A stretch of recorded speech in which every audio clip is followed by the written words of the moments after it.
ବାଲେଶ୍ୱର ଆଞ୍ଚଳିକ ଉନ୍ନୟନ ଟ୍ରଷ୍ଟ ବ୍ରିଟ୍ର ପୂର୍ବତନ ଅଧ୍ୟକ୍ଷ ତଥା ଜିଲ୍ଲା ବିଜୁ ଜନତା ଦଳର ବରିଷ୍ଠ ଉପସଭାପତି ଗୌରୀ କୁମାର ରାଉତଙ୍କ ଉଦ୍ଦେଶ୍ୟରେ ଏକ ଶ୍ରଦ୍ଧାଞ୍ଜଳି ସଭା ପୂର୍ବତନ ସାଂସଦ ରବୀନ୍ଦ୍ର ଜେନାଙ୍କ କାର୍ଯ୍ୟାଳୟରେ ଅନୁଷ୍ଠିତ ହୋଇଯାଇଛି। ଜିଲ୍ଲା ବିଜେଡିର ଅନ୍ୟତମ ବରିଷ୍ଠ ଉପସଭାପତି ବରଦା ପ୍ରସନ୍ନ ପଟ୍ଟନାୟକଙ୍କ ପୌରୋହିତ୍ୟରେ ଆୟୋଜିତ ଏହି ସଭାରେ ଶ୍ରୀ ଜେନା ଯୋଗଦେଇ ସ୍ୱର୍ଗତ ରାଉତଙ୍କ ଉଦ୍ଦେଶ୍ୟରେ ଶ୍ରଦ୍ଧାସୁମନ ଅର୍ପଣ ସହ ତାଙ୍କର ନିଷ୍କଳଙ୍କ ଜୀବନାଦର୍ଶ ସମ୍ପର୍କରେ ଆଲୋକପାତ କରିଥିଲେ। ରାଜନୈତିକ ଜୀବନରେ ତାଙ୍କ ଭଳି ଜଣେ ବ୍ୟକ୍ତିତ୍ୱ ମିଳିବା କଷ୍ଟକର। ସ୍ୱର୍ଗତ ରାଉତ ଅତ୍ୟନ୍ତ ସରଳ, ମିଷ୍ଟଭାଷୀ, ପରୋପକାରୀ ତଥା ମେଳପୀ ବ୍ୟକ୍ତିତ୍ୱର ଅଧିକାରୀ ଥିଲେ ବୋଲି କହିବା ସହ ତାଙ୍କର ଅମର ଆତ୍ମାର ସଦ୍ଗତି ନିମନ୍ତେ ଶ୍ରୀ ଜେନା କାମନା କରିଥିଲେ।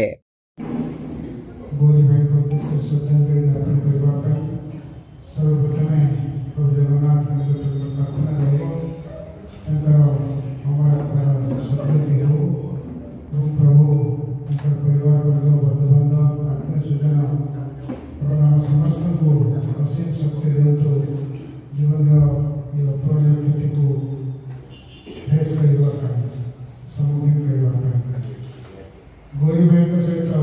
मोर संपर्क आरंभ हुए 2014 मसीह जिते राजनीति एवं विजु जनता दल विभिन्न भाव में सामिल हेली से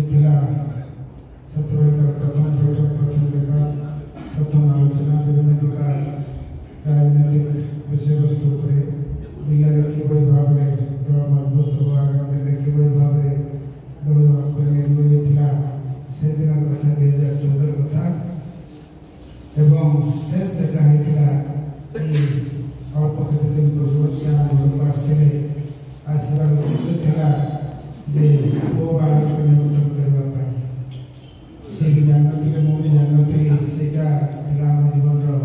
शेष देखा और शेष आलोचना पो बाहर डाकवा कथा तो से कम कहते 1.5 घंटा लब्ध समय से आम घर में बस आलोचना करते से बहुत चिंता प्रकट करते 2024 फलाफल को लेकिन सांप्रतिक राजनीतिक परिस्थिति को लेकिन एवं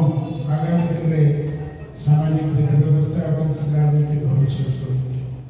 पूर्वतन मंत्री तथा जलसर विधायक अश्विनी कुमार पात्र, रेमुणा ब्लॉक अध्यक्ष राजेंद्र राउत, सदर ब्लॉक अध्यक्षा सुनीता बेहेरा, बालेश्वर पौराध्यक्षा सविता साहू, ब्रिट अध्यक्ष Alok Kumar Sahu, Baleshwar urban cooperative bank सभापति सूर्यकांत कर, बालेश्वर पौर परिषद काउंसिलर रंजिता महापात्र, कृषक नेता अजय सामल, आईनजीवी गौरी बारिक, भुवनानंद दास, युव बीजेडी जिला सभापति तापस परिड़ा, छात्र बीजेडी जिला सभापति श्रीमन दास महापात्र प्रमुख एही श्रद्धांजलि सभारे जोगदेई स्वर्गत राउतकर स्मृतिचारण करथिले। छात्र जीवनरू राजनीति सह जड़ित स्वर्गत राउत फकीरमोहन कॉलेज छात्र संसदर सभापति थिले। शिक्षा पर प्रत्यक्ष राजनीति रे सामिल होई पिता पूर्वतन विधायक कार्तिक राउत पदांक अनुसरण सह जनता पार्टी, जनता दल और शेष समय पर्यंत विजु जनता दलर जने सक्रिय कार्यकर्ता भावे कार्य करुथिले। से गुडू ग्राम पंचायत एकाधिक थर सरपंच और समिति सभ्य भावे निर्वाचित होगा सहित 2002 मसीह 27 नंबर जोन रु जिला परिषद सदस्य हो पारिथिले। केवल सांगठनिक दक्षता नुहे बरं समाजसेवा क्षेत्र में से बेस लोकप्रिय थिले। ब्रिट्र 3 थर अध्यक्ष भावे दायित्व काल में बालेश्वर सहर समेत उपकंठ अंचल में बहु विकासमूलक कार्य होइतिला बोली वक्ता माने कहितिले। बालेश्वर जिलार विभिन्न अंचल विजु जनता दलर नेतांक सह स्वर्गत राउत को बहुत शुभेच्छु एही सभारे उपस्थित रही तांको उद्देश्य श्रद्धांजलि ज्ञापन करथिले।